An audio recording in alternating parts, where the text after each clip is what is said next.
Hey everyone, welcome back to Boring Stories for Heavy Hearts. Tonight, we're going to immerse ourselves in the slow, deliberate creation of something truly awe-inspiring, but we're going to approach it from a perspective you might not have considered before. Forget the soaring arches and the stained glass that kisses the heavens.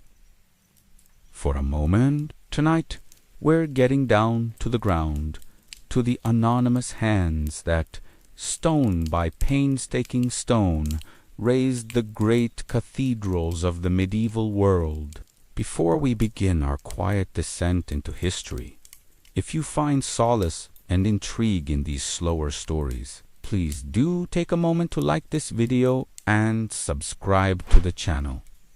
Your support truly helps keep these explorations going, and as always, let me know in the comments where in the world you're tuning in from.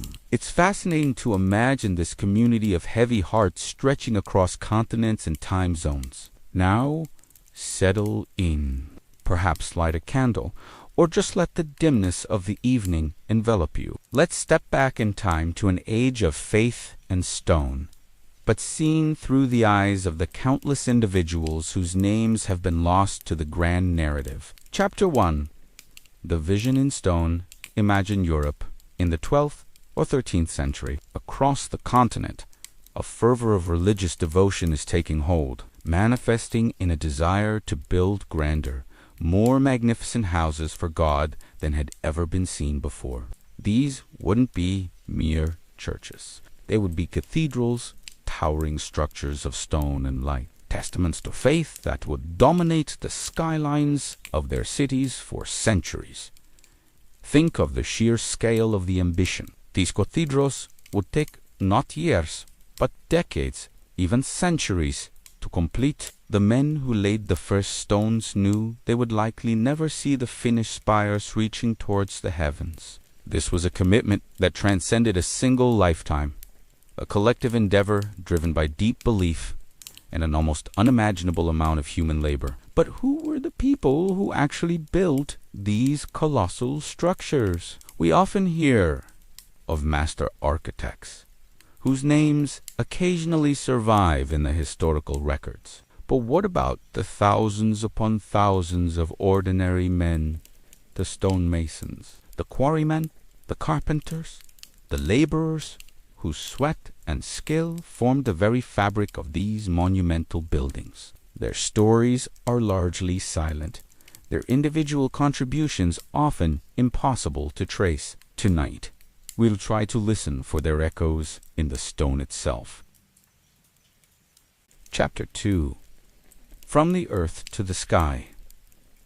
The quarry's story begins not with soaring designs, but deep in the earth, in the often perilous environment of the medieval quarry. Imagine the back-breaking work of extracting the very building blocks of these cathedrals using only rudimentary tools. Picks, wedges, and sheer muscle power were the primary means of separating massive blocks of stone from the living rock. The quarrymen faced constant danger, rock falls, collapsing tunnels, and the inherent risk of working with heavy, unwieldy materials. The noise would have been deafening. The clang of metal against stone, the shouts of men straining under immense weight. Dust would have filled the air, coating lungs and blurring vision. Once a suitable block was freed, the real challenge began, moving it.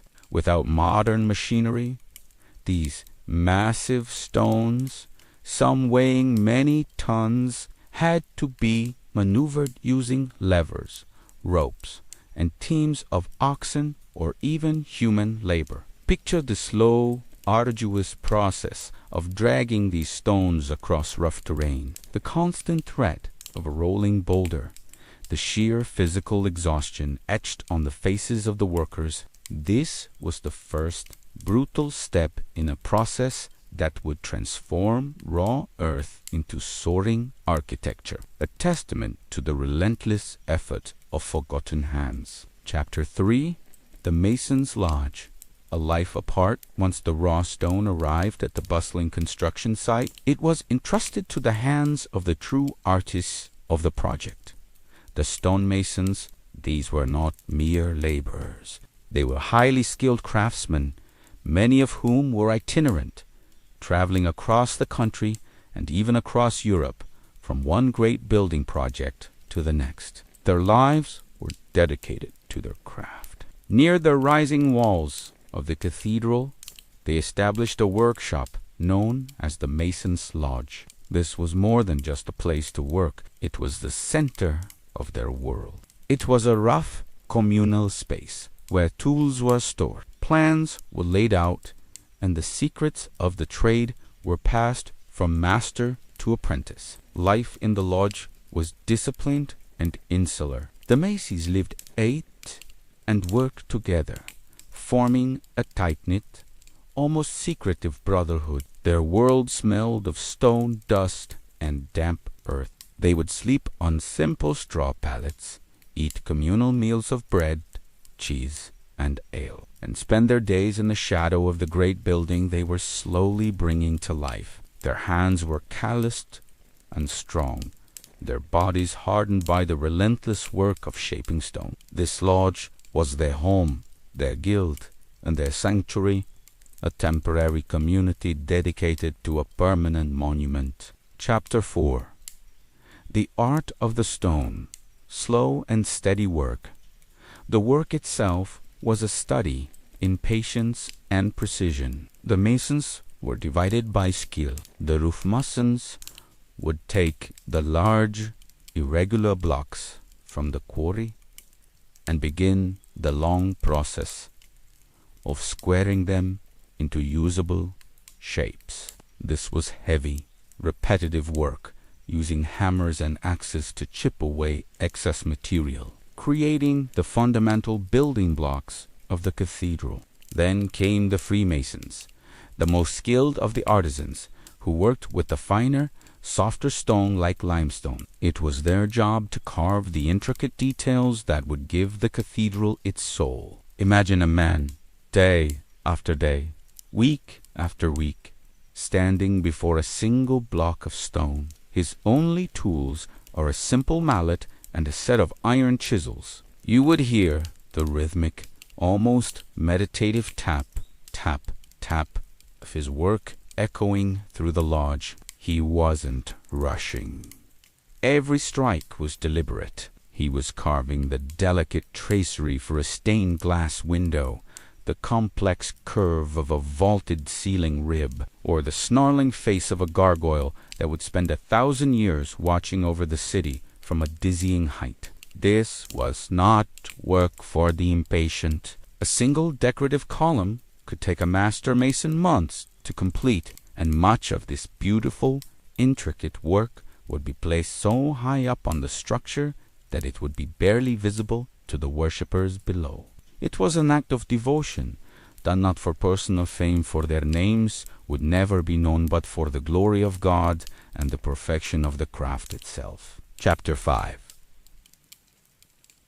Raising the stones. The great wheel, once a stone, was carved to perfection on the ground. A new and even more dangerous phase of its journey began. The ascent. How do you lift a multi-ton block of stone hundreds of feet into the air without modern cranes? The answer was a simple, ingenious, and terrifying machine.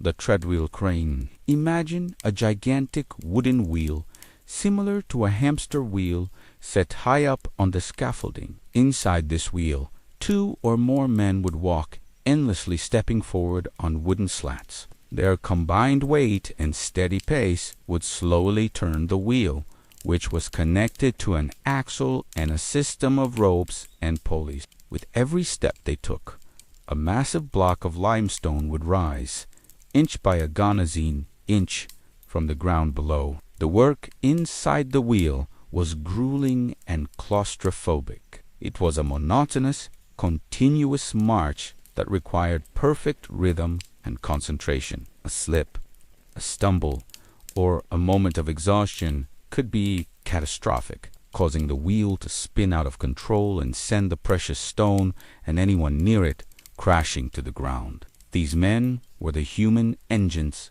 of the cathedral, their silent, steady steps providing the power that raised the walls towards God. Chapter 6. A Dance with Death.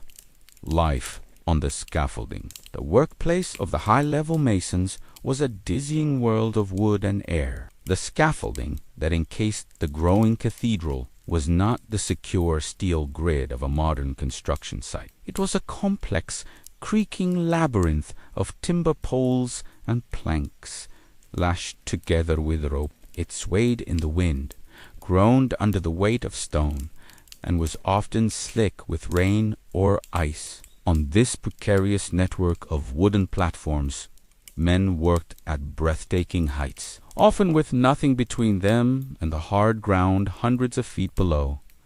There were no safety nets, no harnesses, no hard hats. A single misplaced step, a moment of vertigo, or a plank weakened by rot could mean instant death. Picture a mason, balanced on a narrow board, carefully setting a carved block into place. The wind whipping at his tunic, he would have to guide the stone as it was lowered by the great wheel, communicating with the men below through a series of shouts and hand signals. He would then secure it with mortar, a slow and precise job that was made infinitely more difficult by his perilous position. Dropped tools were a constant hazard for those working below. Every day on the scaffolding was a dance with gravity, a quiet gamble where the price of a single mistake was absolute. This was the daily reality for the men who built heaven on earth. Chapter 7. The Unsung Artists, Carpenters, Glaziers, and Smiths. While the stonemasons were the masters of the cathedral's bones, they were not alone. An army of other craftsmen, each with a specialized skill, was essential to the project. Their work, too, was a testament to slow, methodical artistry. The carpenters were masters of wood. They built the very world the masons inhabited, the vast, complex web of scaffolding that clung to the rising walls. But their most critical task was creating the centering. These were massive, temporary wooden frameworks built in the exact shape of the stone arches and vaults. The masons would lay their stones upon these frames, and only when the final keystone was in place and the mortar was set could the wooden support be removed. The precision of the carpenter's work was paramount. A miscalculation of even an inch could mean the collapse of an entire stone vault. And then there were the glaziers, the men who worked with light itself. In their workshops, they would practice the almost alchemical art of creating stained glass windows. They would cut pieces of colored glass into intricate shapes, fitting them together like a colossal puzzle within flexible lead strips. They would then paint details, faces, hands, folds of cloth onto the glass with a special enamel before firing the panels in a kiln to fuse the paint to the surface. It was a slow, delicate process that transformed simple minerals and sand into breathtaking narratives of light and color. And let us not forget the blacksmiths toiling in the heat of their forges. They were the creators of the tools. They hammered out and constantly sharpened the thousands of chisels, points, and axes that the masons wore down against the stone. They forged the nails, the hinges, and the decorative ironwork for the great doors. Without the blacksmith's constant, fiery labor, the entire construction site would have ground to a halt. Chapter 8. A lifetime of labor. The grand perspective of time, perhaps the most difficult concept for a modern mind to grasp, is the immense time scale of these projects. Building a great cathedral was not a matter of years, but of generations. A young boy might start his apprenticeship on the site, learning to mix mortars or carry tools and grow into a master mason, all while working on the same section of the building. He would raise a family, teach his own sons the craft, and grow old, eventually dying without ever seeing the cathedral's spires touch the sky. This was a world without instant gratification. The work was a daily act of faith, a contribution to a vision so vast that no single person could see its completion. Fathers would begin carving a pillar, and their sons, or even grandsons, would be the ones to finish it. They were adding their small, anonymous mark to a chain of labor that stretched across centuries. Their reward was not in the final product, but in the process. The pride of a perfectly cut stone, a smoothly finished arch, a joint that fit flawlessly. They were building for eternity, for a future they would never inhabit, for the glory of a God they believed was watching over their slow, patient work. They were not just building a church. They were building time itself, one stone, one lifetime at a time. Chapter 9. The finished work, a silent testimony, and then, one day, perhaps 100 or 200 years after the first stone was laid in the quarry, the work was done. The last spire was capped. The final pane of glass was set. The great cathedral stood complete, a symphony of stone and light dominating the city below. Generations of townspeople would now gather inside its vast, echoing space, their eyes drawn upward to the vaulted ceilings, their thoughts turned towards God. They would marvel at its beauty, its scale, its divine permanence. But the men who built it were gone. Their names, their faces, their individual struggles were almost entirely forgotten, absorbed into the silent stone they had so carefully shaped. There are no plaques honoring the quarryman who died, no statues of the carpenters who designed the roof, no signatures on the gargoyles carved by the masons. Their only testament is the building itself, a collective, anonymous masterpiece. They were the invisible hands that gave faith its physical form, and then, their work complete, they vanished back into the dust of history. From the anonymous craftsmen who sought to glorify God, we now travel further back in time to a sun-drenched land of sand and river, and to a story not of collective faith, but of singular, astonishing ambition. We move from those who were destined to be forgotten to a woman who demanded to be remembered as a king and who was nearly erased completely. This is the story of Hatshepsut, the female pharaoh of Egypt. Hatshepsut, the pharaoh who became king. Chapter 1. The unexpected queen. Our story begins in the golden age of ancient Egypt, the New Kingdom.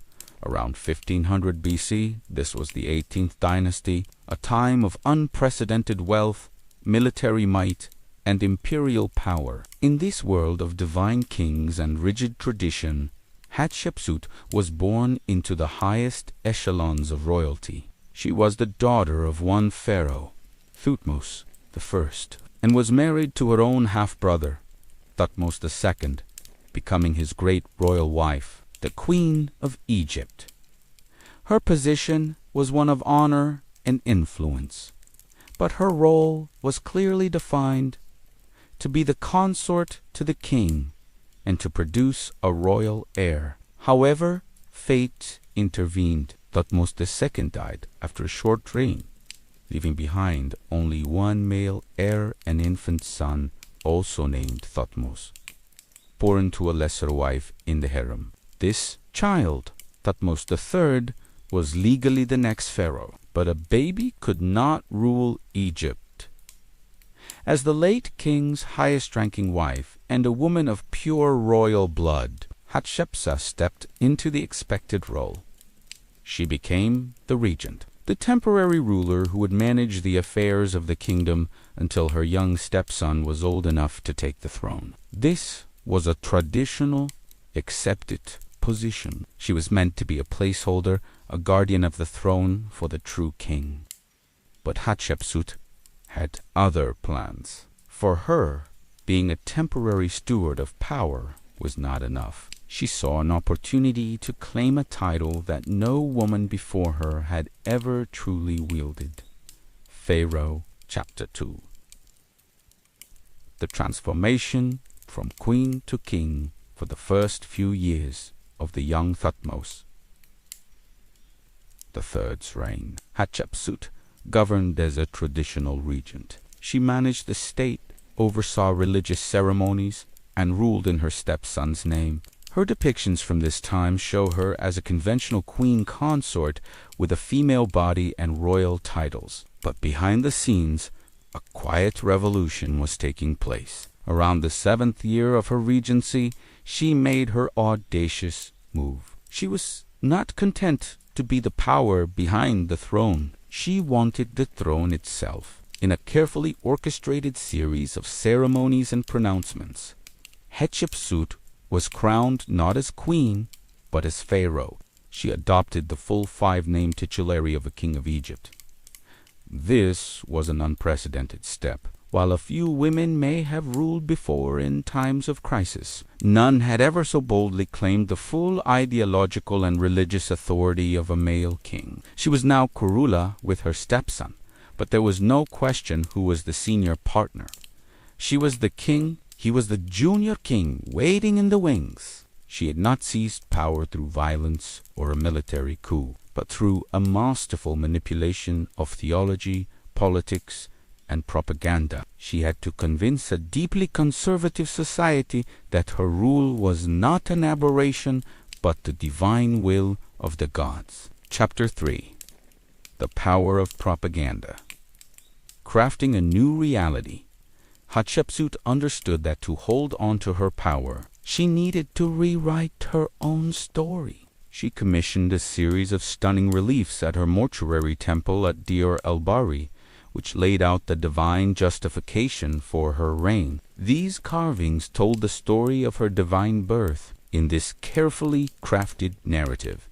The great god Amun-Ra takes the form of her father, Thutmose I, and visits her mother in the royal palace. He declares that she will give birth to a daughter who is destined to rule all of Egypt. In this story, Hatshepsut was not merely the daughter of a king. She was the chosen heir and biological daughter of the most powerful god in the Egyptian pantheon. It was a brilliant piece of propaganda that elevated her claim above any earthly rival. But she didn't stop there.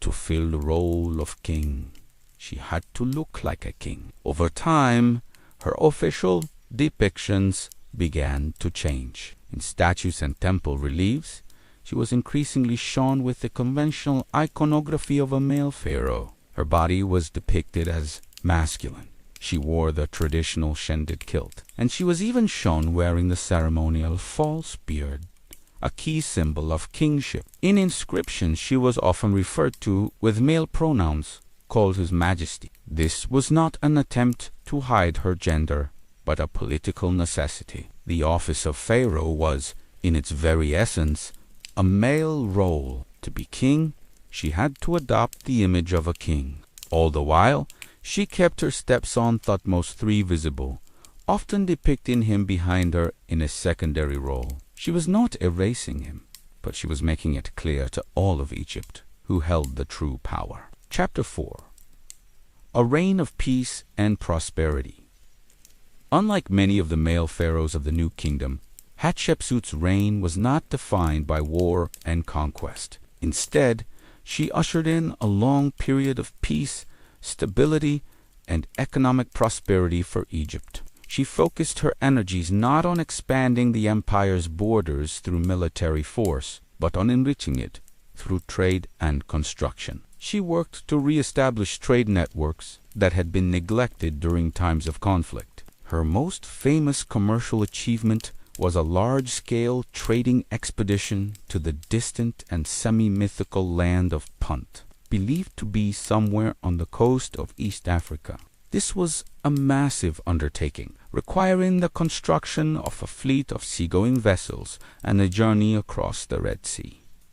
The reliefs in her temple celebrate this expedition not as a conquest, but as a glorious success of commerce and exploration. Her ships returned laden with the riches of Punt, mounds of fragrant myrrh and frankincense, ebony wood, ivory, gold, exotic animals, and, most remarkably, 31 live myrrh trees, their root balls carefully wrapped for the long journey. These were the first known successful attempt to transplant foreign trees. Hatshepsut planted them in the courtyards of her temple, a living testament to her ability to bring the divine riches of foreign lands back to Egypt.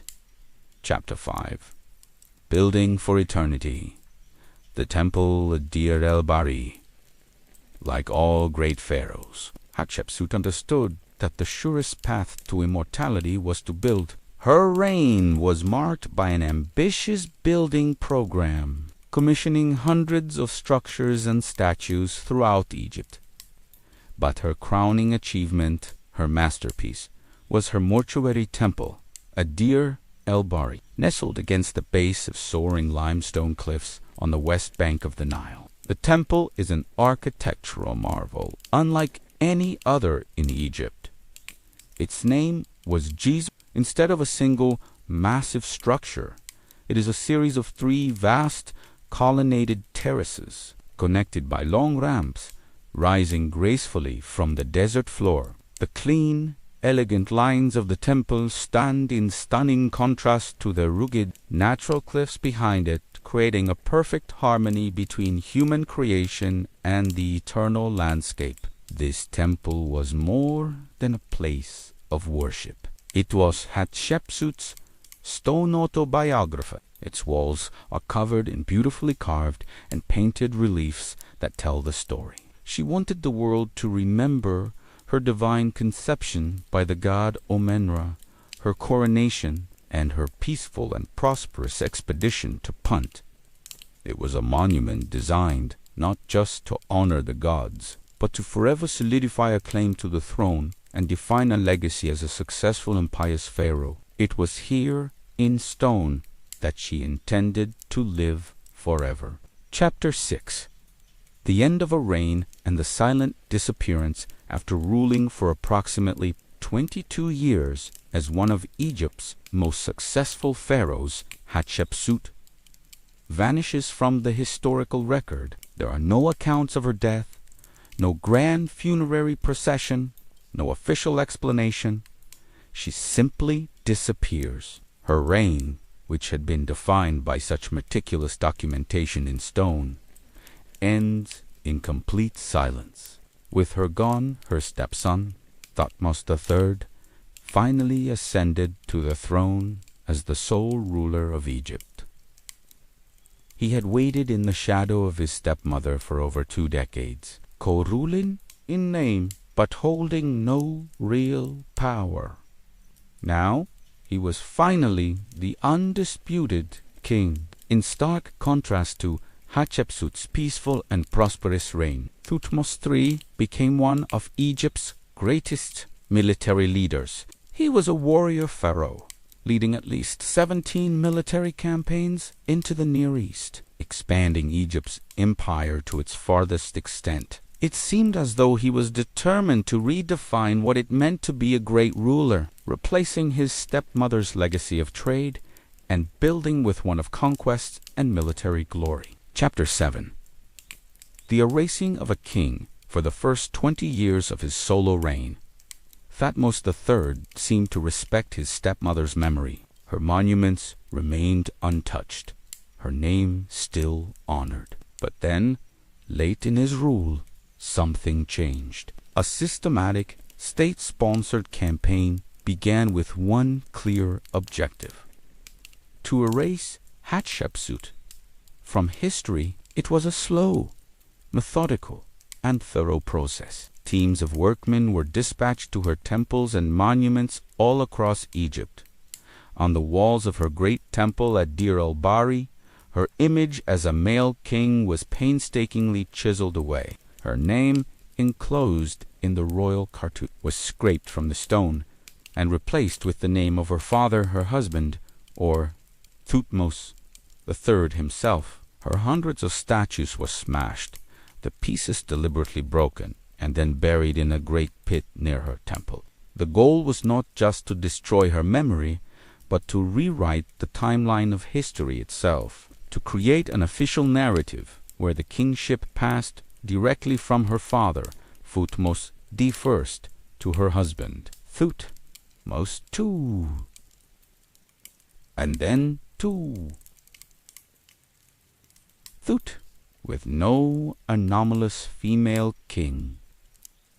In between, the motive for this erasure is still debated. Was it the personal, delayed vengeance of a man who resented the woman who kept him from power for so long? Or was it a cold, political decision to remove the dangerous precedent of a successful female pharaoh, an idea that threatened the very foundation of patriarchal rule in Egypt?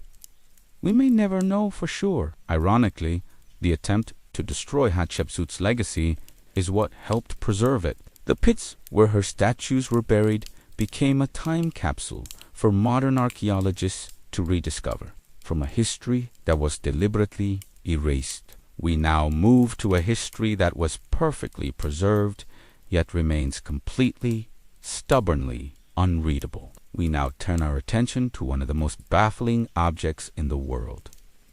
The Voynich Manuscript, the book no one can read, the Voynich Manuscript, Chapter 1. The object itself, it is a small, unassuming book, roughly 240 vellum pages, bound in a simple, unadorned cover. Carbon dating tells us its pages were made in the early 15th century, sometime between 1404 and 1438. It first appeared in the modern world in 1912, when an antique book dealer named Wilfred Voynich purchased it from a collection in Italy. He was immediately captivated by it, not because of what it said, but because of what it didn't. The entire manuscript is written from cover to cover in a language or code that has never been seen anywhere else in the world. Its elegant, flowing script consists of characters that are unique and unfamiliar. It is not a known language, and it has resisted every single attempt at this for over a century.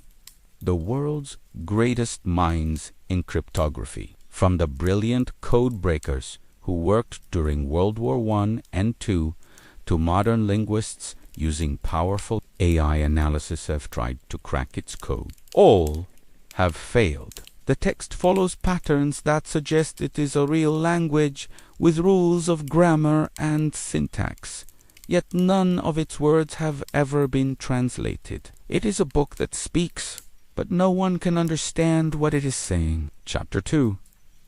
The bizarre illustrations, if the text is a mystery, the illustrations that fill its pages are an even deeper one. They are hand-drawn and colored with simple washes of paint, depicting a world that seems almost familiar, but is ultimately alien. The manuscript is generally divided into sections based on these strange drawings. The largest section is an herbal. Page after page shows detailed drawings of plants. But here is the problem.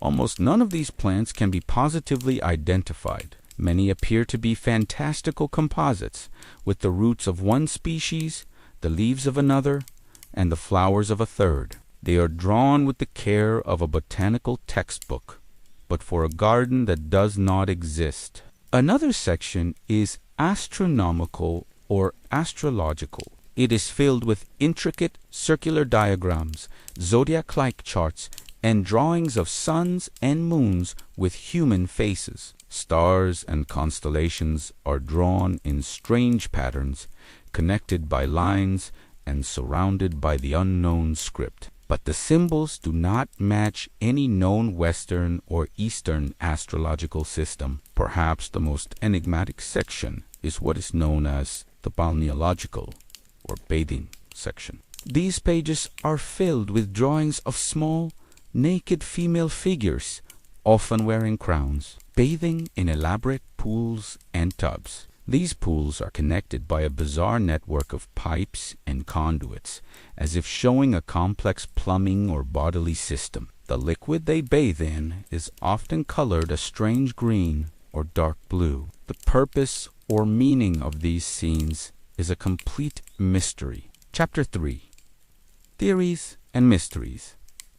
A hoax or a lost world. For over a century, the Voynich Manuscript has been a perfect mirror reflecting back the theories of whoever studies it. What is this strange, silent book? The ideas are as fantastical as the illustrations themselves. One theory is that it is an elaborate hoax, perhaps a clever forger in the 15th century, or even Wilfred Voynich himself, created a book of gibberish to sell to a wealthy collector. But this theory has problems. The linguistic analysis shows the text has a complex structure consistent with a real language, and the materials, dozens of pages of high-quality vellum, the hand-ground inkswood, have been incredibly expensive, making a hoax on this scale an unlikely and costly venture. Another, more romantic theory is that it is a lost or forgotten language. Perhaps it is the last surviving document from a small, isolated community whose culture and writing have otherwise vanished completely from history. Or maybe it was a constructed language, a secret script invented by a small group alchemists, mystics, or heretics to hide their knowledge from the outside world. And of course there is the possibility that it is a cipher, a known language, like Latin or a dialect of Italian, hidden beneath a complex and unbreakable code. But if so, it is a cipher, more brilliant and more layered than any other known from that period.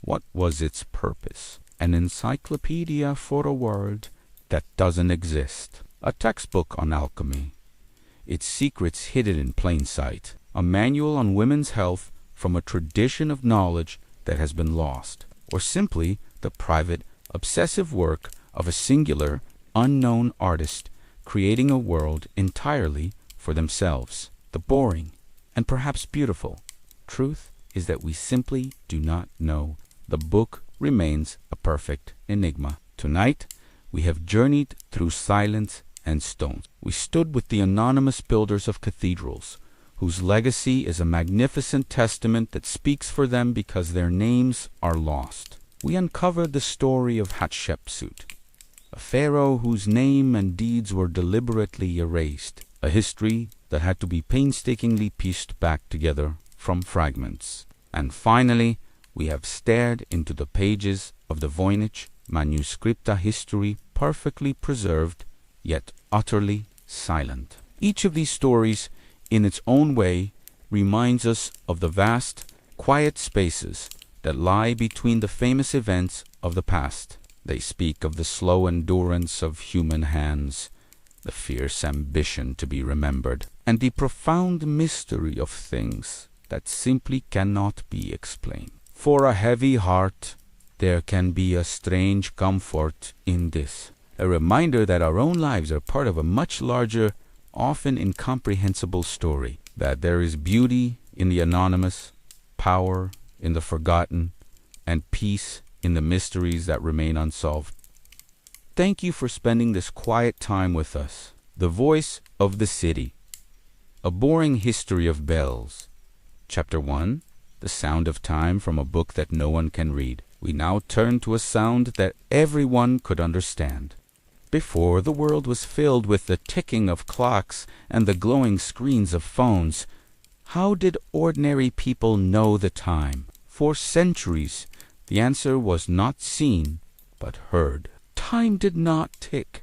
It chimed. In the medieval world, the sound of a great bell was the skeleton upon which the entire day was built. From the monastery to the bustling city, life moved to the rhythm of its tolling. The bells of the local church or cathedral did not just call the monks to prayer. They were the public clock for everyone. A bell ringing at dawn was the signal for the city to wake, for the farmers to head to the fields. A bell at midday marked the time for a meal and a brief rest. The evening bell, the curfew, warned that the city gates were about to be locked for the night, a signal to hurry home before being shut out in the dangerous darkness. The day was not measured in hours and minutes, but in the spaces between the ringing of the bells. Chapter 2. The Language of the Bell. But bells did more than just tell time. They spoke a language of their own, a public code understood by every citizen. The way a bell was rung conveyed a specific and urgent message, a slow, steady, somber toll known as the death knell announced that someone in the parish had died. A joyful, chaotic, and continuous ringing, known as a peal, celebrated a great eventa, military victory, a royal wedding, or a religious festival like Easter. And then there was the most frantic and terrifying sound of all, the tocsin. This was a fast, desperate, and relentless ringing, an alarm that signaled immediate danger. It was the sound of a fire breaking out in the thatched roofs of the city. It was the warning of an approaching enemy army. It was the sound of pure panic, a call for every able-bodied person to drop what they were doing and either run for their lives or run to defend the walls. The bell was the city's nervous system, its voice of celebration, its cry of grief, and its scream of fear. Chapter 3. Forging a voice. The dangers of bell founding, creating the voice of a city, was no simple task. The casting of a great medieval bell was a monumental event, a blend of high art, secret science, and incredible danger. Bell founders were elite, itinerant craftsmen who would travel to a city and set up a temporary foundry right on the cathedral grounds. The process began with the mold. A massive pit would be dug in the earth, and inside, the founders would painstakingly build the bell's shape in reverse. First, an inner core of brick was covered in layers of clay and loam, sculpted into the exact shape of the bell's interior. This was then coated in wax and graphite. Over this, a massive outer shell, or cope, also made of clay, was built, creating a space between the two layers for the metal to flow. This entire structure, weighing many tons, had to be perfect. The slightest flaw in the mold would ruin the bell's tone or cause the casting to fail. Nearby, a temporary furnace would roar for days, melting hundreds or even thousands of pounds of bronza, precise alloy of copper and tin. The day of the pour was a moment of immense tension and ceremony. Prayers were said as the molten metal, glowing like the sun, was released from the furnace, flowing down clay channels into the buried mold. This was the most dangerous moment. Any moisture trapped in the mold could turn to steam instantly, causing a violent explosion that could kill the entire foundry team. Chapter 4. The christening of a giant after the pour. There was nothing to do but wait. The massive casting would be left to cool in its earthen pit for days, sometimes weeks. The sense of anticipation and anxiety among the craftsmen and the townspeople would have been immense. A successful casting was a cause for great celebration. A failure was a catastrophic loss of time, money, and materials. Once unearthed, the great bell would be cleaned and hoisted from its pit. It was often baptized, given a name, and consecrated by the bishop in a grand ceremony before being raised into the belfry. But the work was still not done. The final step was tuning. The founder would carefully chip or shave away small amounts of metal from the inside of the bell's lip to fine-tune its primary note and the complex overtones that gave it a resonant voice. This finished giant, the product of fire, earth, and immense skill, would then become the city's heartbeat. Its voice would mark the passing of generations, a constant, enduring presence in the lives of everyone below. A sound so familiar it was like the air they breathed. Tonight, we have walked through the quiet corridors of the past and listened to its many different voices. We stood in the shadow of the great cathedrals, built by the patient, anonymous hands of craftsmen whose only signature is the enduring stone itself. A legacy that is seen, but whose creators are unknown. We traveled to ancient Egypt and uncovered the story of Hatshepsut, a king who carved her legacy with defiant ambition, only to have it deliberately erased by those who followed. A legacy that was attacked, yet survived in fragments for us to rediscover. We then stared into the silent, elegant pages of the Voynich Manuscript, a perfectly preserved book from a lost world that speaks a language we cannot understand, a legacy that is whole, yet remains a complete mystery. And finally, we listened to the tolling of the great medieval bells, a legacy not of sight or text, but of sound, a voice forged in fire that gave rhythm and emotion to a whole community for centuries. Each of these stories asks the same question: what is left behind when we are gone? Sometimes it is a monument without a name. Sometimes it is a name without a monument. Sometimes it is a message without a meaning. And sometimes it is just an echo in the air. For a heavy heart, there can be a strange peace in this, a reminder that our own struggles are part of a vast, ongoing story, told in stone, in whispers, in silence, and in sound. It reminds us that there is a quiet dignity in the anonymous work, a fierce beauty in the struggle to be remembered, and a profound peace in accepting the mysteries that have no answer. Thank you for spending this time with us. Until next time, be kind to yourself. Good night.